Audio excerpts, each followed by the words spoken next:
Right now on News 4 at 6, 4 shootings in 24 hours. Tonight, a community leader is weighing in on the violence. And after a bit of a gloomy start, ended up being a beautiful Saturday with some sunshine, tracking a few showers for your Mother's Day Sunday before a big warm-up in store this week. We'll talk temperatures coming up in your 4-1 forecast. Plus, a special shout-out for Jim Kelly, what President Donald Trump had to say about the Bills Hall of Famer at a college graduation ceremony.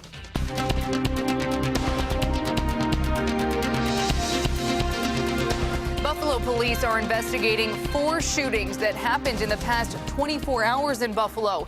2 people were killed and 1 person is in critical condition tonight. Good evening, everyone. The most recent shooting happened around 1:30 this morning. News 4's Rachel Monjovi has the latest details on the investigations. Rachel? Yeah, Callum, the first shooting happened on Buffalo's east side just before 7 last night. Police say a 23-year-old man was hit by gunfire on Stevens Avenue. We're told he died at ECMC. Authorities have not released his name to us at this time. About 3 hours later, detectives say a 26-year-old man was also shot, this time on East Street. He has non-life-threatening injuries.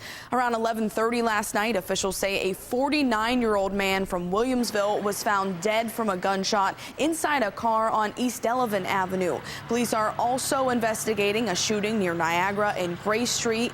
Investigators say a 26-year-old man was shot during an attempted robbery at 1:30 this morning. He's in critical condition tonight. The coordinator for Buffalo Peacemakers, Pastor James Giles, says he doesn't see the violence declining.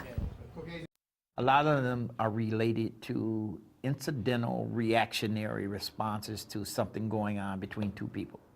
So it's not gang warfare per se. Even the shootings that we recently had, what happened between 2 individuals, they had a disagreement, one of them comes back and takes his life. I don't see it subsiding. Generally, this particular trend is going to continue as long as conditions remain the same. Buffalo police have not made any arrests in any of the shootings. Anyone with any information on either of the 4 shootings is asked to call or text the confidential tip line at 847-2255. In the studio tonight, Rachel Monjovi, News 4 at 6.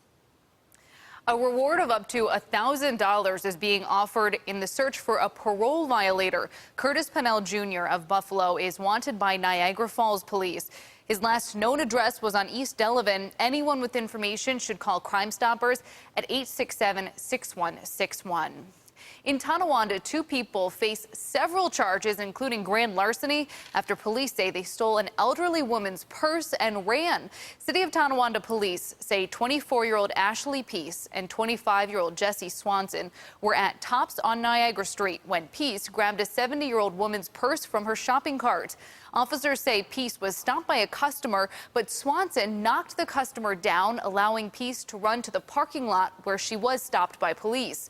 Meanwhile, Swanson ran towards Niagara Shore Drive, where he was eventually caught. Police say during the chase, Swanson threw the victim's wallet and 2 hypodermic needles. Both are being held until their arraignment. It has been nearly 2 years since a tragic car accident took the life of 3-year-old Maxim Sugarovsky. A car went off the 198 and onto Ring Road in Delaware Park, where he was walking with his parents and sister. Following Maxim's death, the state made major changes to the 198. News 4's Marissa Perlman shows us how Maxim's family hopes his legacy will have a lasting impact on our community. Things aren't always promised to us, and just appreciate every day that you have. Among the many lessons that Maxim Sugarovsky left behind for the Buffalo community, to his family, the most important one is be kind. His kind heart, his personality, he was so outgoing, and for such a little guy, I think that's just uncommon. You don't see that very often. When tragedy struck at the park the day Maxim was killed, it was a catalyst for change.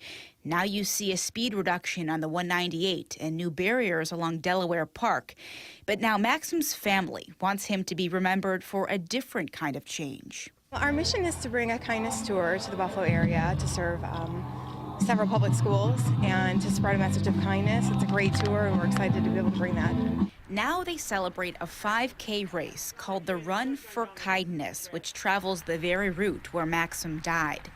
Money raised will benefit Maxim's Giving Tree Foundation, which hopes to bring kindness speakers to at least 5 local schools. He was just such a sweet little boy. And if you're finding that you're having a rough day or something, and even just a smile to somebody will brighten up someone's day, and that's something Maxim would do. It's fitting that first place in this race went to a Buffalo public school teacher, Eric Bowen. He knows kindness is important to pass along to his students. It applies in every aspect of life. Kindness should, everybody here should practice it, and everybody will be better off. Mom Mary Sugarovsky started this venture to pass on the same positivity and light that her son brought to those who knew him. It takes a very strong person to be able to go through that and grieve, and at the same time create something to remember someone by. It's something very lasting. Reporting in Buffalo, Marissa Perlman, News 4.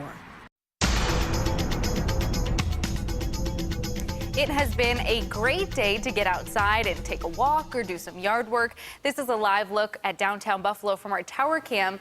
Make sure you get outside this evening and enjoy the dry time while it lasts, because Andrew, rain is on the way for Mother's Day, right? Just a little bit, but yes, they're going to see a little bit of rain. It's not going to be a washout. If you have any outdoor plans, I wouldn't quite cancel them right now, but it'd be a good idea to grab an umbrella and throw it in your car. It was good for the run this morning that the wet weather held off. I think I felt maybe one raindrop out there this morning. Some other spots saw a few more than that, but ultimately, after a bit of a gloomy start and a cloudy start, we saw some of that sunshine breaking through. Here's a look at Niagara Falls. A pretty pleasant afternoon, all things considered. As you take a look at the radar, though, a few spotty showers off to the south and east, but mostly dry across western New York. But if you look across Ontario, we do have some more showers that are popping up close to Hamilton and heading our direction. So I do anticipate a little bit of wet weather for this evening. If you're heading out to dinner or any Saturday night plans, again, nothing widespread, but just a few light showers passing through. We're watching one big storm system crawling up the eastern seaboard and a secondary disturbance that'll be forming and moving over western New York tomorrow, and that is going to be responsible for just a little bit of rain for Mother's Day. Temperatures outside managing upper 50s. We actually did hit 60 briefly at the Buffalo airport, 65 up towards Niagara Falls. That's a lot closer to where we should be. A bit cooler in the southern tier in the mid 50s right now. Breeze, well, fairly light at the moment, but that's another thing that's going to be picking up getting into your Sunday and Sunday night, and that's something we watch awfully closely for, especially on Lake Ontario. More on that coming up. Again, the rest of this evening, maybe a few spotty showers, especially late tonight. We'll wake up to a mix of clouds and maybe some sunshine in the morning, and then a few showers getting into close to lunchtime for your Mother's Day Sunday. And coming up in my full forewarned forecast, we'll look beyond into the work week. I do have some very good news for you, including some summer-like weather. All right, thanks, Andrew.